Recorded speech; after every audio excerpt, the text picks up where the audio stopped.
Chers auditeurs, vous êtes à l'écoute des messages de la bonne nouvelle de Jésus transmis à travers les prédications de l'Église adventiste du 7e jour, Église africaine francophone de Bruxelles.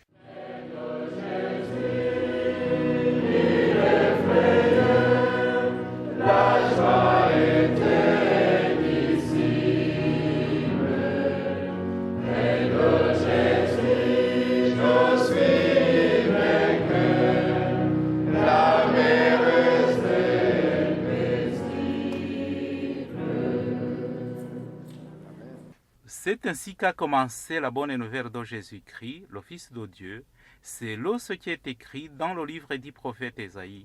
J'enverrai mon messager devant toi, il te préparera le chemin. On entend la voix de quelqu'un qui crie dans le désert. Préparez le chemin pour le Seigneur, faites-lui des sentiers droits. Marc chapitre 1, verset 1 à 3. Itangiro ry'ubutumwa bwiza bwa Yesu Kristo, umwana w'Imana. Nk'uko byanditswe n'umuhanuzi Yesaya, ngo nuko ndenda gutuma integuza yanjye mbere yawe, izatunganya inzira yawe. Ijwi ry'urangurira mu butayu, ati nimutunganye inzira z'Uwiteka, mugorore inzira ze. Mariko igice cya mbere, umurongo wa mbere kugeza ku wa 3.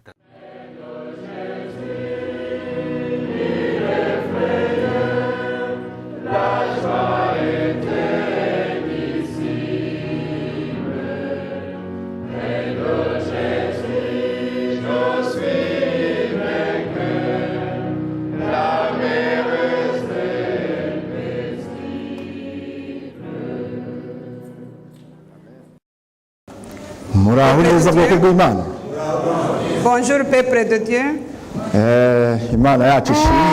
Que notre Seigneur soit loué. Parce qu'il nous a protégés pendant tout ce temps qu'il reste derrière nous.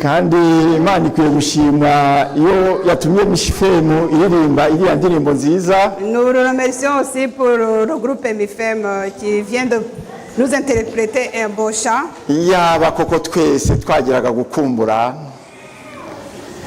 Si on avait tous cette nostalgie, cette nostalgie d'aller jusqu'à notre demeure du ciel, on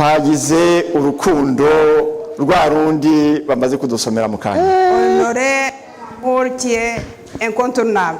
Ndashimira Imana ko nyuma y'igihe kirekire kuko mperuka guhagara hano mu kwezi kwa gatatu ku itariki 24 mu 1918. Je remercie le Seigneur parce que la dernière fois que je me suis tenu devant vous, c'était l'année passée, en 2018. Maintenant, nous sommes en 2019. Kuba rero twese tugihumeka umwuka w'abazima tukaba duteraniye imbere y'Imana n'iby'igikundiro Imana ibishimirwe. C'est à louer parce que nous tenons devant Dieu, c'est pour ça, c'est grâce à sa protection. Amagambo tugiye kuganira hamwe twabasomye mu isomo bamaze gusoma. La parole dont je vais vous parler se trouve dans la leçon qui a été lue. N'amagambo y'urukundo. C'est les paroles de l'amour. Nanone kandi batwaririmbye mu ndirimbo y'ijana na 56. Et on a chanté dans le cantique 156 en Kinyarwanda.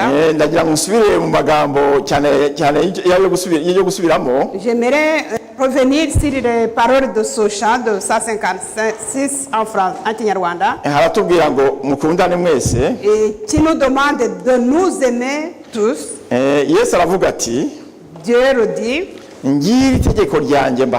Jésus l'a dit en disant que c'est la loi que je vous donne. Et je vous donne la loi de vous aimer. Je le dis et je le redis, mes enfants, aimez-vous.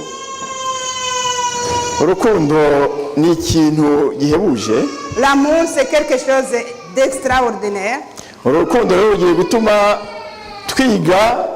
Isomo ry'umuntu ryateye umuntu kurushyira mu bikorwa. Et nous allons, c'est grâce à cet amour que nous allons voir la personne qui a pu mettre cet amour en action. Tugiye kureba muri Luka igice cya isomo ryacu rashingira muri Luka igice cya 10 duhereye ku murongo wa 25. Nous allons lire dans Luc chapitre 10 à partir du verset 25. Ni igitekerezo cyangwa se n'amasomo twese dusanze tuzi. C'est une histoire que nous connaissons tous. Ariko iby'Imana bihora ari bishya. Mais comme nous le savons, tout ce que nous lisons, c'est toujours nouveau pour nous. Iby'Imana bihora ari bishya. Tout est nouveau pour nous. La parole de Dieu est nouveau. Et c'est mieux de la répéter parce qu'on parvient à trouver cette nouveauté qui est dans la parole de Dieu.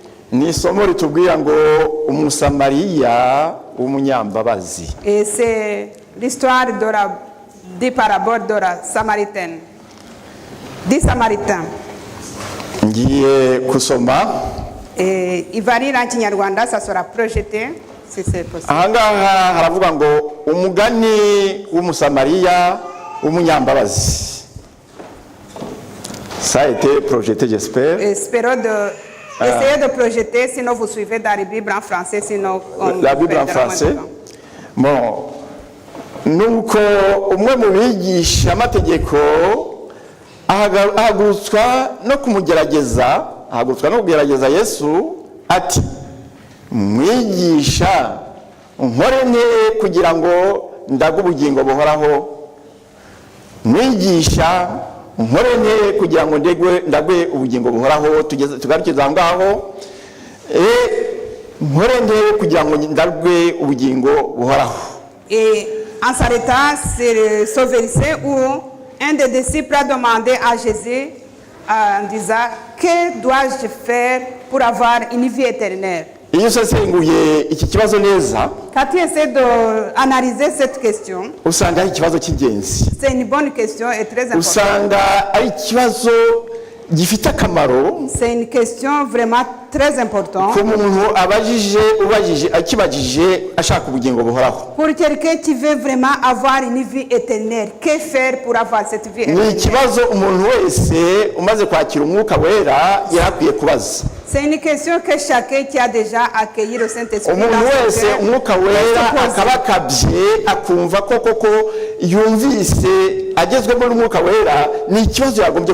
chaque personne qui est touchée par le Saint-Esprit pouvait se poser cette question, que faire pour avoir cette vie?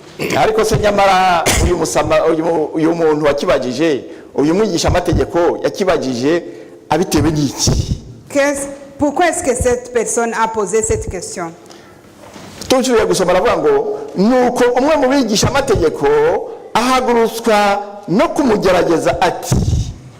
le docteur de la loi se leva pour tenter Jésus en disant,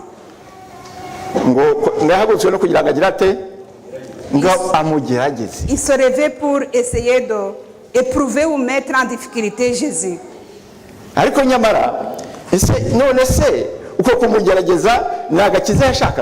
Et alors on peut se poser la question, en essayant de mettre Jésus ou l'éprouver, de mettre en difficulté, est-ce que vraiment il voulait la vie éternelle?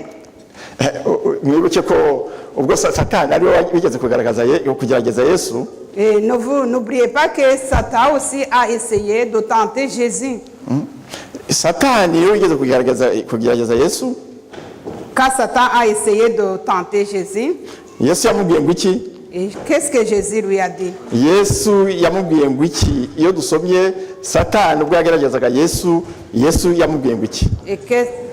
qu'est-ce que Jésus lui a répondu? Et il est écrit, n'essayez pas de traduire ton maître. N'essayez pas de mettre en difficulté ton maître Dieu. Ni icyo kibazo kandi muribuka ko ubwo intumwa zamanukirwaga n'umwuka wera. Rappelez-vous aussi au moment où les disciples ont reçu le Saint-Esprit, icyo gihe abantu bari bateraniye aho ngaho, tout le monde qui était autour des disciples, bamaze kumva bakozwe ku mutima, après avoir été touchés par les paroles que les disciples avaient enseignées. Petero amaze kubasobanurira neza maze bakumva banyuzwe. Et après avoir écouté la prédication de Pierre, et ils étaient vraiment touchés. Baramubajije baravuga bati none bagabo bene data tugire duti. Et la foule a demandé à Pierre, Pierre et tes compagnons, que faire après avoir écouté tout ce que vous avez dit? Twabisoma mu byakozwe n'intumwa. Ça se trouve dans Actes des Apôtres. Igice cya kabiri. Chapitre 2. Umurongo wa byakozwe n'intumwa igice cya kabiri umurongo wa 37 kugeza 38 turasoma aho ngaho. Actes des Apôtres chapitre 2 versets 37 et 38. Bamaze kumva uko Petero yasobanuraga maze bakumva banyuzwe bakumva wera ukabakabakaba nibwo bavuze bati bagabo bene data dukora iki katwirebe verset 37 byakozwe n'intumwa igice cya kabiri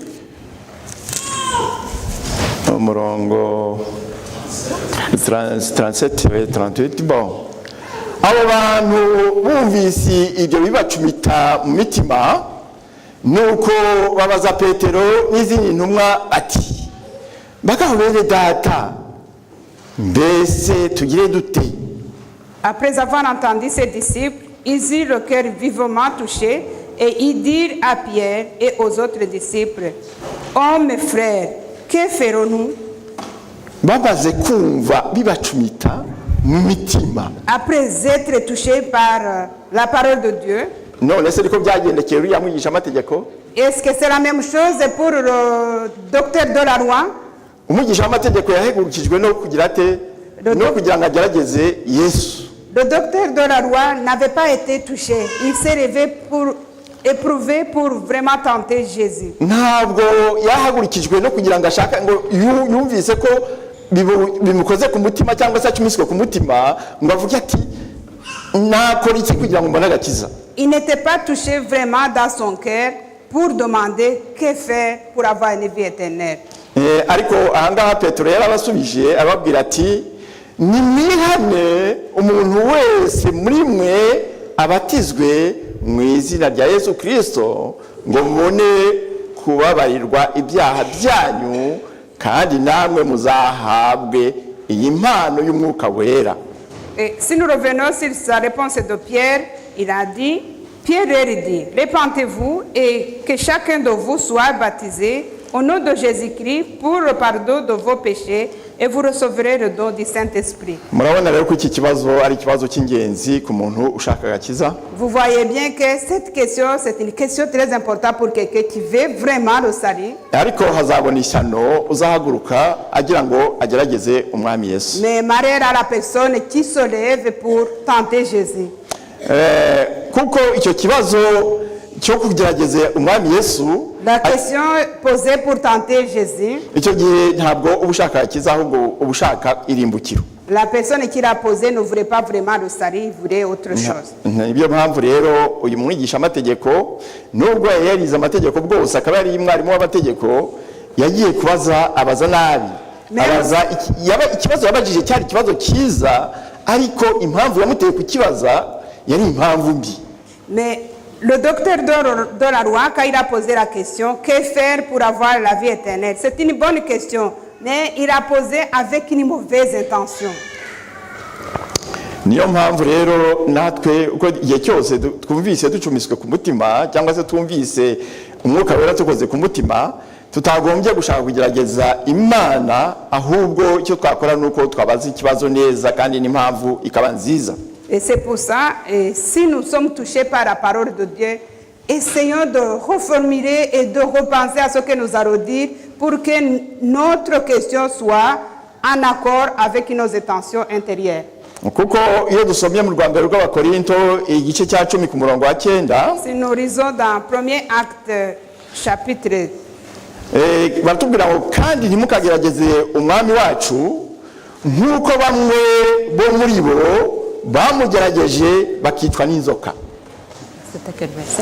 Kandi ntimukagerageze ni urwa mbere rw'Abakorinti igice cya 10 ku murongo wa 9. 1 Corinthiens chapitre 10 verset 9. kandi ntimukagerageze umwami wacu nk'uko bamwe bamugerageje bakicwa n'inzoka. 1 Corinthiens chapitre 10 verset 9, il dit: ne tente point le Seigneur comme le tentent quelques-uns d'eux et qui périrent par le serpent. Urumva ko kugerageza umwami Yesu no kwikururira ishyano. Et si vous essayez de tenter Jésus-Christ, c'est pour attirer le malheur sur vous. Si vous essayez de tenter Jésus, ceux qui l'ont tenté ont été mordus ou ont eu le malheur d'être morts. Muri Yesaya 5 umurongo wa 20 hakatubwira ko ikibi tutagomba kutikiranya n'icyiza kuko bazabona ishyano abita ikibi cyiza. Dans Ésaïe chapitre 5, disait qu'on ne peut pas mettre le mauvais ensemble avec le beau parce que auront le malheur ceux qui confondent le beau et le mal. Turakomeza rero kuko iki kibazo muri Luka 10 cya kitekerezo cyacu nicyo tugiye gusubiraho ku mugani w'umusamariya w'umunyambabazi. Revenons sur notre bon samaritain. Nawe aramubaza ati ku murongo wa 26, nawe aramubaza ati byanditswe bite mu mategeko, icyo yasomamo ni iki? Aramusubiza ati ukundisha Uwiteka Imana yawe umutima wawe wose n'ubugingo bwawe bwose n'imbaraga zawe zose n'ubwenge bwawe bwose, kandi ukunde mugenzi wawe nk'uko wikunda. Yesu aramubwira ati ushubije neza, nugenza utyo uzagira ubugingo. Ariko uwo ashatse kwigira shyashya abaza Yesu ati harya mugenzi wanjye ninde? On est toujours dans Luc chapitre 10 verset 25. Le parabole des bons samaritains. Ariko uwo mwigisha amategeko ngo ashatse kugira ati ashatse kwigira shyashya. Mais comme le docteur de la loi voulait vraiment se montrer très malin, aramubaza ati harya mugenzi wanjye ninde? Et il a encore posé la question, qui est mon prochain? Iyo urebye mu gitabo cy'umwuka w'ubuhanuzi, si nous essayons de lire dans les livres ni igitabo kivuga ku byerekeye ni igice cya 56 dans le livre de Jésus-Christ, wifuzwa ibihe byose, dans le livre de Jésus-Christ, wifuzwa ibihe byose, haratubwira ngo ni igice cya 40 cyangwa se ni chapitre ya 54. Ce sera dans le chapitre, dans le livre de Jésus-Christ, chapitre 54. Nyamara uwo mwigisha yungama ati harya mugenzi wanjye ninde? None se ko uzi umwigisha amategeko ukamenya abafarisayo ukamenya ko bari bateye, ninde washoboraga kuba mugenzi w'umufarisayo cyangwa se umwigisha amategeko? Le docteur de la loi, il a posé la question, qui est mon prochain? Alors si on essaie d'analyser, c'était qui vraiment le prochain de ce docteur de la loi? Ahangaha baratubwira ngo mu gitabo cy'umwuka w'ubuhanuzi, ninde wari gutekerezwa ko ari mugenzi w'umutambyi cyangwa umwigisha amategeko cyangwa se mukuru? Imibereho yabo yose bayimaraga bibereye mu migenzo yo kwiyeza no kwihumanura. Bibwiraga ko guhura na rubanda rw'injiji rutagira icyo rwitaho byabatera guhumana gukabije. Uhumanye yashoboraga kugereranywa na mugenzi wawe. Uhumanye yashobora kugereranywa na mugenzi wawe. Urumva ahangaha Ok, on va d'abord revenir parce que normalement le verset devait être projeté, mais ça n'a pas été. Mais je vais essayer de le lire. Ici. C'est qui peut être le bon, le prochain du prêtre ou bien du docteur de la loi, parce que ces personnes passaient tout le temps à essayer de se purifier. Oui, ça a été projeté, maintenant on peut continuer. Mais non, c'est pas ça.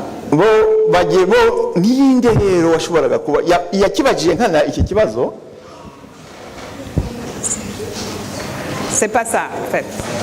C'est pas ça? L'extrait est là. Ok, continuons. Bon, ninde washoboraga bo yumvaga ko nta wundi muntu washobora kuba mugenzi we uretse uwo bakoraga umwuga umwe. Et le docteur de la loi, son projet pour lui, c'était la personne à son niveau. Umva imirimo yabo kwari kwirwa mu mihango gusa. Et personnes qui sont vraiment qui font la même chose que lui. Yo kwiyeza. Et parce qu'ils passaient tout leur temps à se purifier. Ko nta wundi muntu bakwegera. Et comme ils passaient tout leur temps à se purifier, ils ne pouvaient pas s'approcher des autres. Et que la personne qu'ils allaient s'approcher, il allait les salir parce qu'ils passaient tout leur temps à se purifier.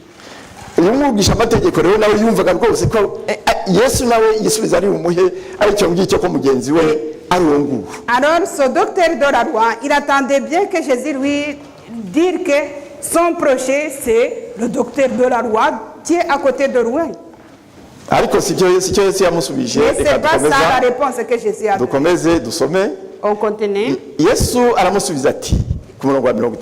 On est au verset 30.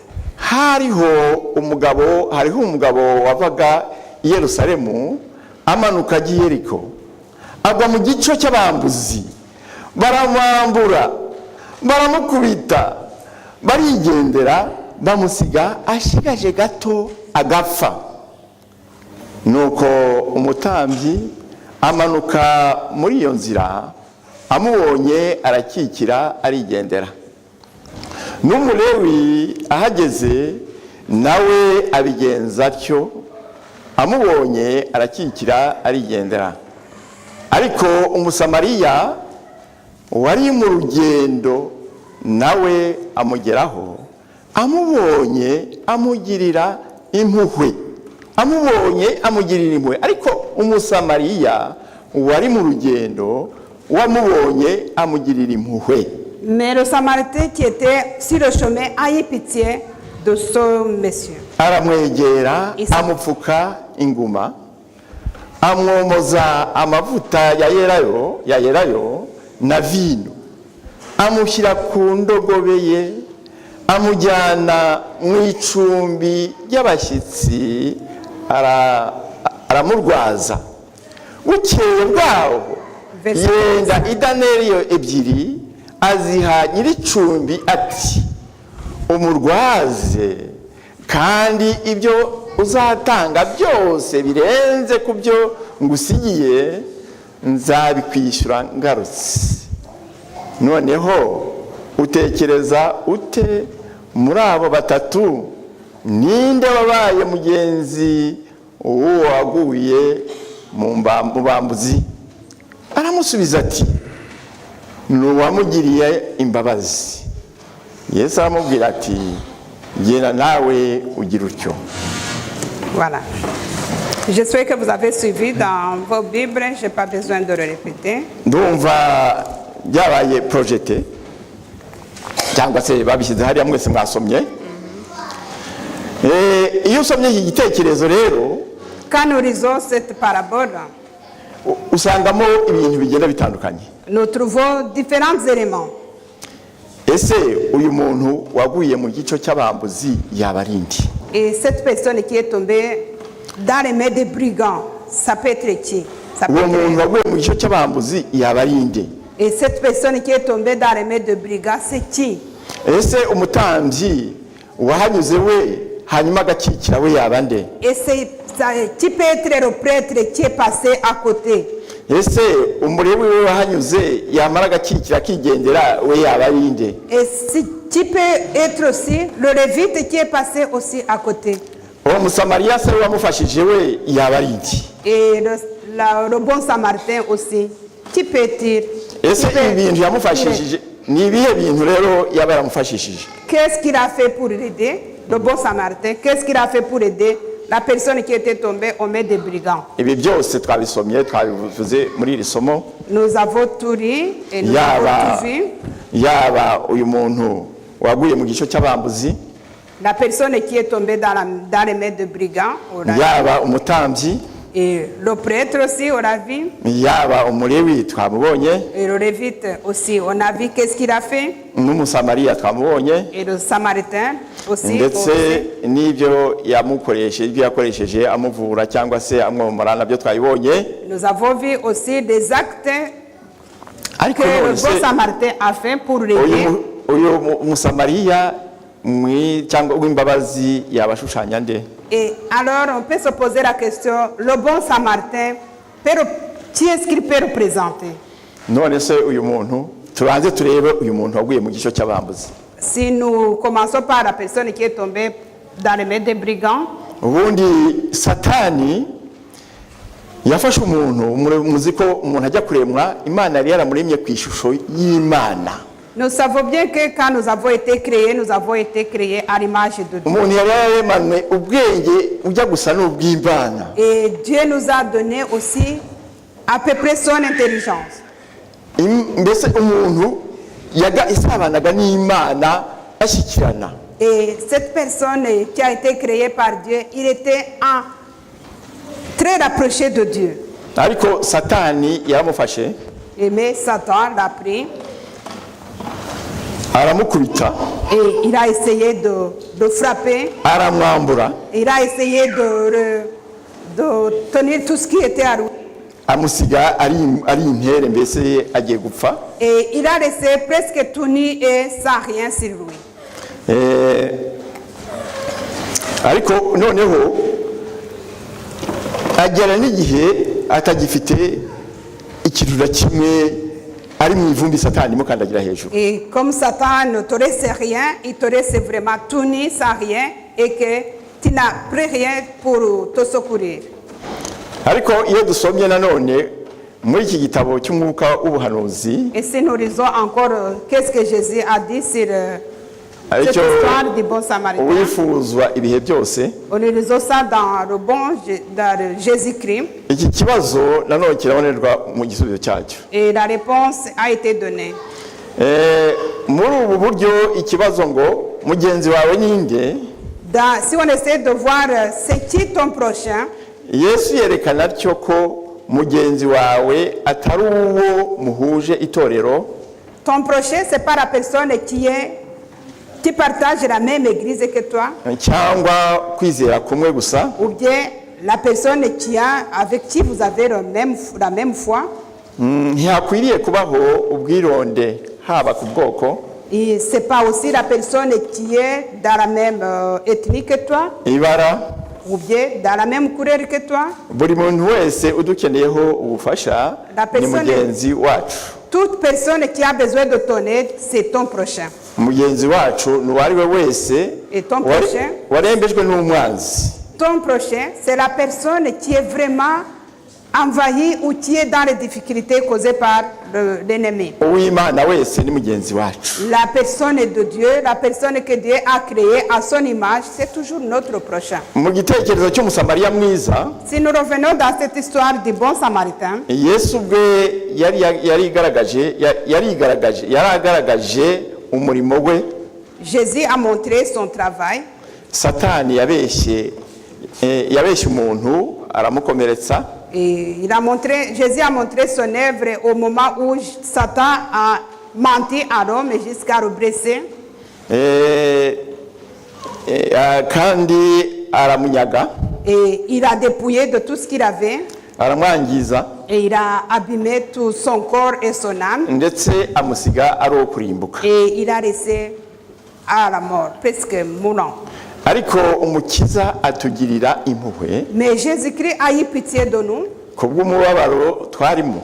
Et à cause de cette tristesse causée par le dépouillement que Satan a Yesu fait pour Kristo nous, yatugiriye impuhwe kubw'umubabaro twarimo, Jésus a eu pitié de nous à cause de cette tristesse causée par asiga Satan. ubwiza bwe azanywe no kudutabara. Et il a laissé son trône et sa gloire et il est venu à notre secours. Yasanze turi hafi kunogoka, Il est venu, on était presque à la mort, à l'agonie. yitangira kudukiza. Et il s'est donné pour nous sauver. Iyo muri ngoma zacu Et il nous a soignés yatwambitse umwambaro wo gukiranuka kwe, et nous a donné le vêtement de sa sainteté. yatwugururiye ubuhungiro bw'ukuri, Et il nous a donné un refuge, un vrai refuge. kandi adukenura ubukene bwacu bwose. Et nous a donné une richesse incontournable. Yapfiriye kugira ngo atubature, Il est mort pour nous sauver. kandi ashatse guha abigishwa be icyitegererezo. Yarababwiye ati, ibyo mubategekeye kugira ngo mukundane nk'uko nabakunze, muba ariko namwe mukundana. Et en faisant ça, il a donné un bon exemple à ses disciples. Et il leur a dit, je fais ça pour que vous ayez cet amour que je vous ai montré. None tubonye ko umusamariya mwiza ari nde, cyangwa se umusamariya w'impuhwe yabaye nde? Alors on peut se poser, est-ce qu'on peut encore se poser la question, c'est qui le bon samaritain? None dusanze ko uyu muntu wakubiswe akagirirwa nabi, akagwa mu gico cy'abambuzi, hanyuma agasigara yenda gupfa, twe dusanze ari nde? Est-ce qu'on peut encore se poser la question, c'est qui la personne qui est tombée dans les mains des brigands? Dusanze ko Satani uwo muntu waguye mu gico cy'abambuzi ni twebwe. C'est nous qui sommes tombés dans les mains des brigands. No kuvuga twebwe turi uyu munsi twaguye mu gico cy'abambuzi, cyangwa se abayeho mbere yacu guhera ko kuri Adamu na Eva bakimara kugwa mu cyaha, kuri twebwe turiho muri ibi bihe, kubazakurikiraho abo bose nibo bashushanya uyu muntu waguye mu gico cy'abambuzi. En essayant de voir depuis la création du monde, Adam et Ève sont tombés dans les mains des brigands et toute la génération qui a suivi jusqu'à la génération qui va aussi nous suivre. Nous sommes considérés comme cette personne qui est tombée dans les mains des brigands. Twaguye mu gico cy'abambuzi, Satani yari yadufasha aradukubita. Satan nous a frappés. Araducuza, aratwambura. Il nous a dépouillés. Adusiga twambaye ubusa. Il nous a laissés tout nus. Adusiga mu mukungugu cyangwa se twivuruguta mu isayo. Et il nous a rien laissé dans la boue et même dans la poussière. Asiga tubyinira hejuru. Et il s'est réjoui sur nous. Mbese icyaha kiratubata ku buryo twari hafi gupfa. Et nous sommes restés dans le péché jusqu'au moment où nous allons mourir. Yesu araza. Jésus est arrivé.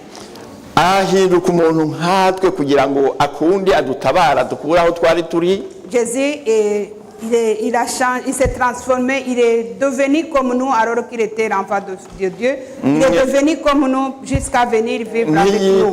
Ntiyita ko yari umwami w'isi n'ijuru. Il a oublié sa gloire qu'il avait au ciel. Ahubwo ngo yisiga ubusa. Et il s'est aussi dépouillé de tout ce qu'il avait au ciel pour venir. Araza kugira ngo arengere ikiremwa muntu. Il est venu pour nous sauver. Agikize iyo sayo cyarimo kivurugutamo. Et il nous a relevé de la poussière et de la boue dans laquelle on était occupé à se noyer. Yasanze turi hafi kunogoka. Et on était presque à la mort à cause de nos péchés. Yishyira mu ruhu rwacu, aremera apfa mu mwanya wacu. Et il a accepté de mourir à notre place. Ni nayo mpamvu rero we natwe dusaba kugira ngo nkuko yadukunze. Et c'est pour ça comme il nous a aimés. Natwe tumukunde kandi dukunde bagenzi bacu, dukundane nawe nkuko yadukunze. Il nous demande aussi de aimer d'abord, aimer Jésus et puis pouvoir aimer nos voisins et nos prochains. Kandi ntabwo ari gukundana gusa, yatubwiye ati ni itegeko.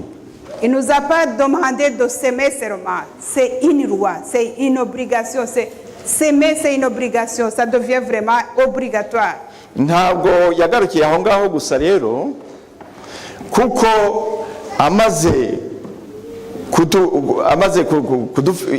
yaradufashe aratujyana adukura aho twari turi, ni ukuvuga ko yadukuye mu gice cy'abambuzi, mu gice cya Satani, araduherekeza atujyana mu nzu y'abashyitsi, aducumbikisha aho ngaho, araturwariza, asiga nibura dusa naho tugiye gukira, mbese turimo tworoherwa. Hanyuma atanga n'ikiguzi, yishyura byose kugira ngo tuzasigara turimo umwenda. Après être venu dans ce monde, il nous a trouvé vraiment salis et au point de mourir, qu'il nous a ramassés, nous a ramenés dans un endroit où il nous a d'abord soignés, nous a ramenés où il a donné l'ordre de nous soigner, et il est revenu pour nous donner aussi un hébergement que nous attendons. Mais nous restons dans ce monde tout en étant soignés par lui, mais pas morts.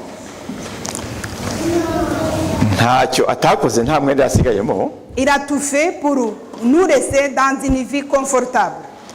Kuko nubwo yishuye yabwiye wari ushinzwe abashyitsi, akamubwira ngo akamuha ibiguzi, akamubwira ati n'utanga n'ibindi birenzaho ninze nzabyishyura. Ariko Yesu ntabyo yasize atishyuye, byose yarabyishyuye. Et au moment où il nous a déposé chez la personne qui va nous soigner, qui va s'occuper de nous, il a dit à la personne, je vous laisse ces personnes, soignez-les avec l'argent ou le prix que je te donne, même ce qui sera nécessaire, je te repayerai à mon retour.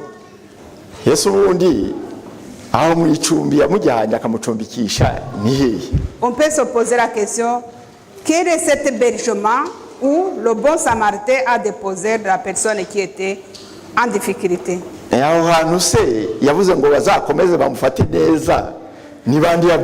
Et c'est qui devait continuer à soigner cette personne qui avait été attaquée par les brigands?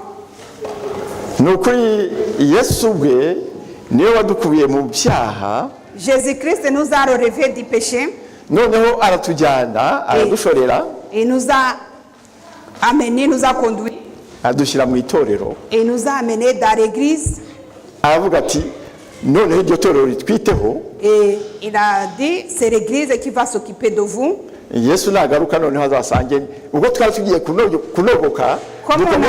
Comme on allait mourir, oui, il a donné l'ordre à l'église de continuer à nous soigner jusqu'à ce qu'il va revenir. Il va nous trouver déjà préparés, sains. Et ce qu'il a appelé guérir, c'est vraiment d'être sanctifié. Et le prêtre là qui est passé à côté, qui s'appelle être?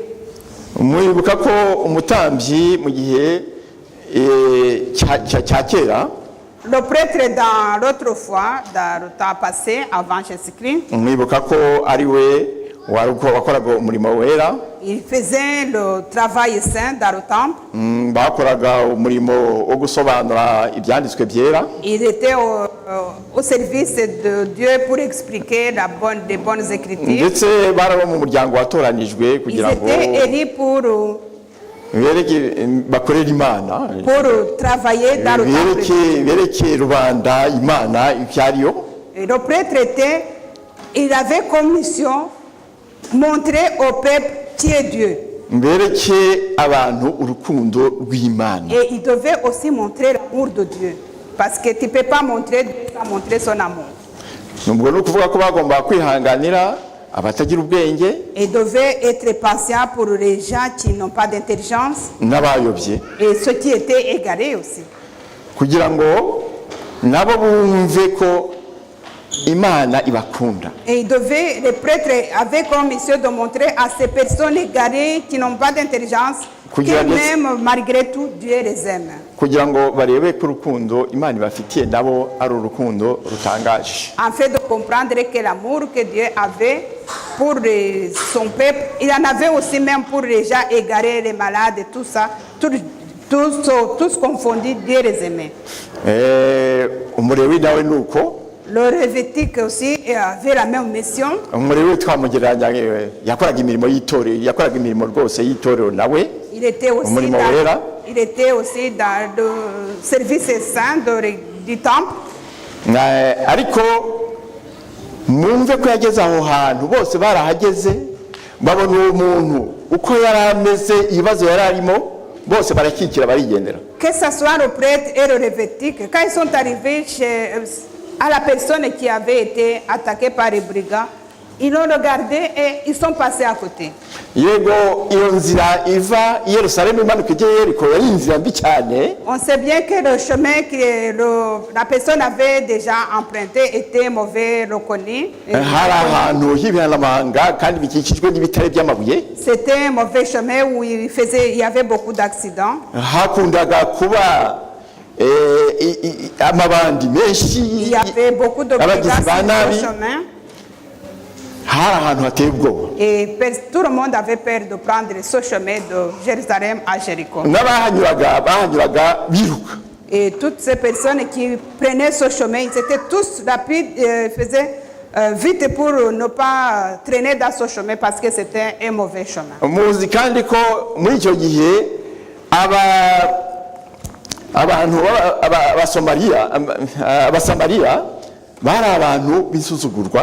Et n'oubliez pas que les Samaritains, c'était des personnes qui étaient méprisées ou mises de côté. Et c'était des peuples ennemis des Juifs. Et c'était des ennemis avec les Juifs. Et ils vivaient vraiment chacun de son côté sans se rencontrer, sans se toucher. Noneho tekereza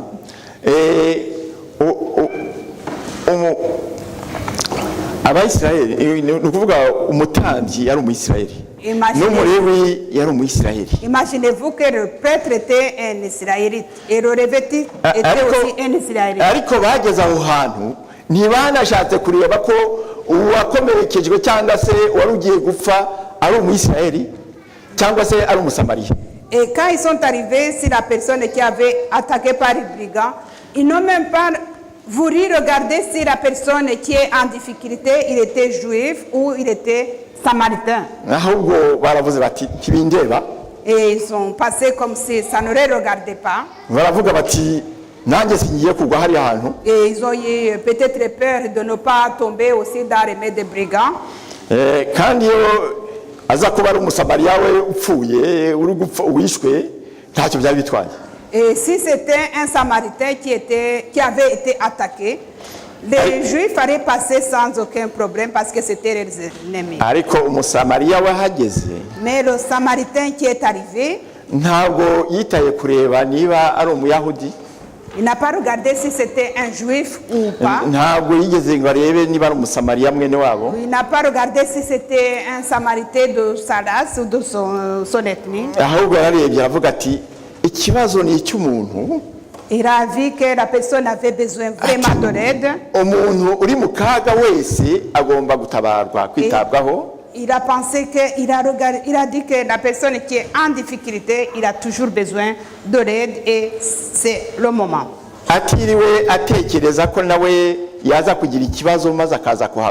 Et il n'a pas pensé aux conséquences qu'il pouvait avoir au moment où il secourisait la personne.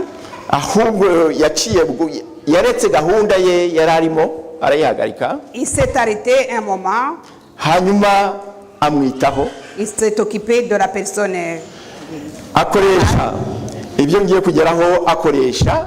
Il a utilisé ce qu'il avait sur lui. Il a utilisé le vin qu'il avait sur lui. De l'huile.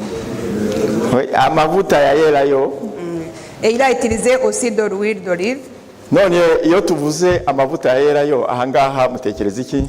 Et si nous revenons sur l'huile d'olive, que pensez-vous de cet acte qu'il a posé sur la personne?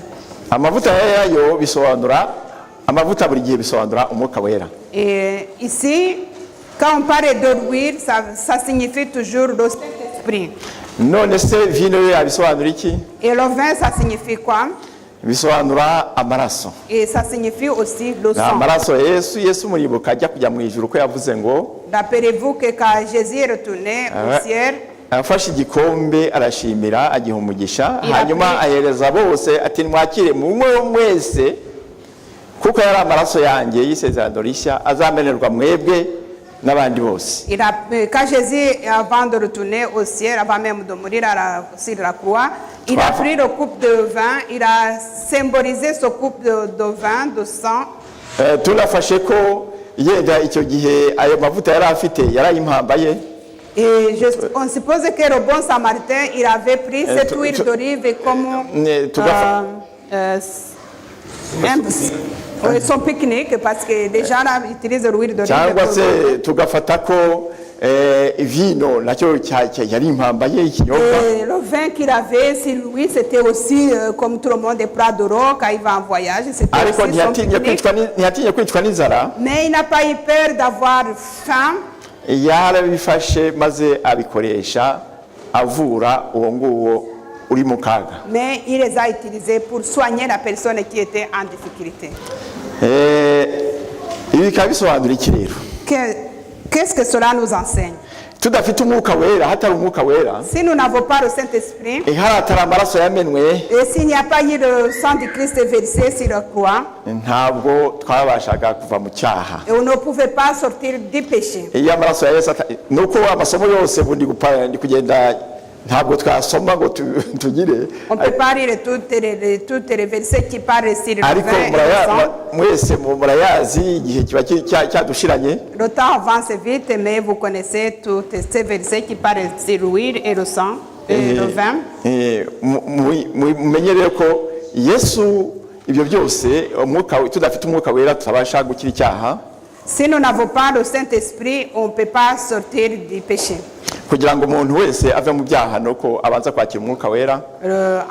Pour que tu sortes du péché, pour qu'on soit vraiment, on doit avoir le Saint-Esprit dans nos cœurs. Ukemera amaraso ya Yesu akakweza. Et le sang de Christ va nous purifier, va nous laver.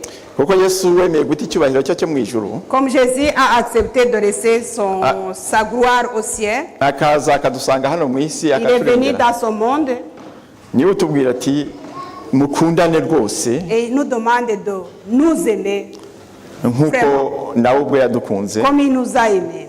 Akatubwira ko ari itegeko aduhaye. C'est une loi, une obligation de s'aimer venant de Jésus. Reka rero natwe twubahe iryo tegeko. De nous obéir à cette loi. Tugende nkuko Yesu ashaka. Et marcher comme Jésus le veut.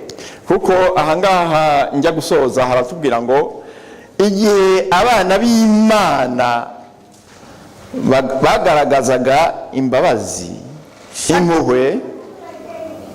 Chaque fois que les enfants de Dieu manifestaient de la patience et de la compassion et l'amour envers les autres personnes,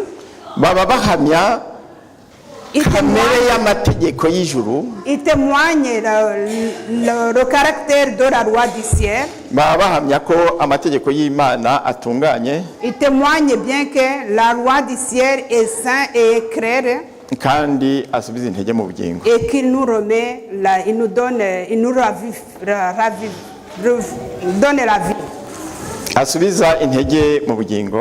donne la force à nos corps.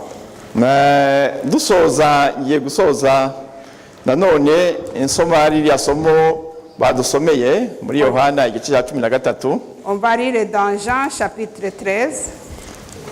Yohana igice cya 13. Jean chapitre 13.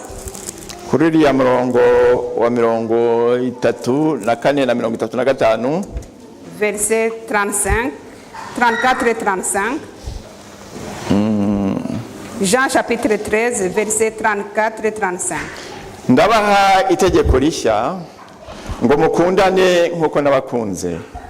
Mube ariko namwe mukundana, ibyo nibyo bose bazabamenyeraho ko muri abigishwa banjye nimukundana. Je vous donne un commandement nouveau. Aimez-vous les uns des autres. Comme je vous ai aimé, vous aussi aimez-vous les uns des autres. À ceci, tous connaîtront que vous êtes des disciples si vous vous aimez l'amour les uns pour les autres. On ne peut pas le faire toute seule. Et nous avons vu que Jésus a versé son sang pour nous. Et il nous a promis de nous envoyer de l'aide. kandi umufasha n'umwuka wera. Et l'aide qui nous a promis c'est le Saint-Esprit. Nibyo yakoresheje avura uriya waguye mu gico cy'abambuzi. Et c'est ce qu'il a utilisé pour soigner la personne qui était tombée dans les mains des brigands. Kandi dusanze ko waguye mu gico cy'abambuzi ari twebwe mwene muntu. Et c'est la personne qui est tombée dans les mains des brigands, c'est nous-mêmes. Dukundane rero kivandimwe. Aimez-nous comme des frères. Dukunda Imana yacu yaturemye katwitangira. Aimons aussi notre Seigneur qui s'est donné pour nous. Maze kuko dushobozwa byose na Yesu duha imbaraga. Et comme nous ne pouvons rien faire sans lui, nous faisons tout grâce à Jésus qui nous donne la force. Ubwo Yesu agiye kugaruka azasange twese twiteguye tuzahabuje. Afin que quand il va revenir, il nous trouvera prêts. Ibyo mbasabira nanjye nisabira mu izina rya Yesu. C'est ce que je prie pour moi et pour vous au nom de Jésus. Amen. Prions. Mana data waturetse mu ijuru. Seigneur, notre Dieu qui est aux cieux. Mana nziza. Notre Dieu qui est bon. Mana watwitangiye kugira ngo kabambwa tukabamburwa. Notre Dieu qui s'est donné pour nous. Nokuri uradusaba kugira ngo dukundane. Tu nous demandes de nous aimer. Tubane kivandimwe. En fait de vivre comme des frères. Waduhaye urugero rw'umusamariya w'impuhwe data wera. Tu nous as donné le bon exemple du bon samaritain. Muri iyi minsi y'imperuka urukundo rwarakonje. Et ces derniers jours nous trouvons que l'amour est devenu ndagusabye kugira ngo wongere urubyutse data. Nous te demandons de réveiller l'amour en nous. Urubyutse mu bana bawe. Réveiller l'amour entre nous, Seigneur. Kuko udakunda takuzi. Celui qui n'aime pas ne te connaît pas. Kandi uvuga akakunda Imana adakunda mugenzi we ari umubeshyi. Et celui qui dit qu'il aime Dieu sans aimer son prochain, c'est un menteur. Udakunda mugenzi we abona adashobora gukunda Imana atabona. Celui qui n'aime pas son voisin, son prochain ne peut pas aimer Dieu. Nuko wabiduhaye nk'itegeko. Tu nous as donné cette loi. Watubereye urugero. Tu nous as été aussi pour nous un bon exemple. Utwereke inzira yo gukurikira data wera. Et tu nous as montré un bon chemin à suivre. Udusigira amasezerano kutadusize nk'imfubyi. Sans oublier les promesses que tu nous as données. Utwohereza umwuka wawe wera. Tu nous as donné aussi ton Saint-Esprit. Waradushoreye data wera utugeza mu itorero. Tu nous as conduits jusqu'à l'église. Kugira ngo dukomeze kunagurirwamo. Afin que nous continuions à être transformés et méditer en fait de mourir dans l'église. Kugira ngo dukomeze kugaburirwamo data wera. Afin de continuer d'être nourris dans ton église. Kugira ngo dukomeze kwerezwamo. Afin que nous continuions aussi être kandi turi imbaga y'inyabutatu. Être purifié tout en étant un. Kandi data wera dusenyera umugozi umwe twese. Nous prions ensemble tout en étant unis. Kandi tuyobowe n'umwuka wawe wera. Afin que ton esprit nous guide. Kandi tugoswe n'ingabo zawe zo mu ijuru. Et tes anges protecteurs continuent aussi à nous entourer. Nuko utubere byose kuko uri byose. Donne-nous ce que tu nous as promis. Utubere urumuri rutumurikira muri iyi si y'icuraburindi. Continue aussi à être notre lumière dans ce monde. Utwigishe kandi utunagure. Et à nous enseigner et surtout à nous transformer. Uhire itorero ryawe mwami. Te donner aussi ton église. Uhimigisha abashyitsi batugendereye. Donne aussi les bénédictions aux visiteurs qui sont avec nous. Ukomeze kuturinda no kurinda imiryango yacu. Continue à nous protéger ainsi que nos familles. Byose bitugendekere nk'uko ushaka. Que tout se passe selon ta volonté. Ni mu izina rya Yesu mbisabye nizeye. Au nom de Jésus-Christ ton fils. Amen. Amen.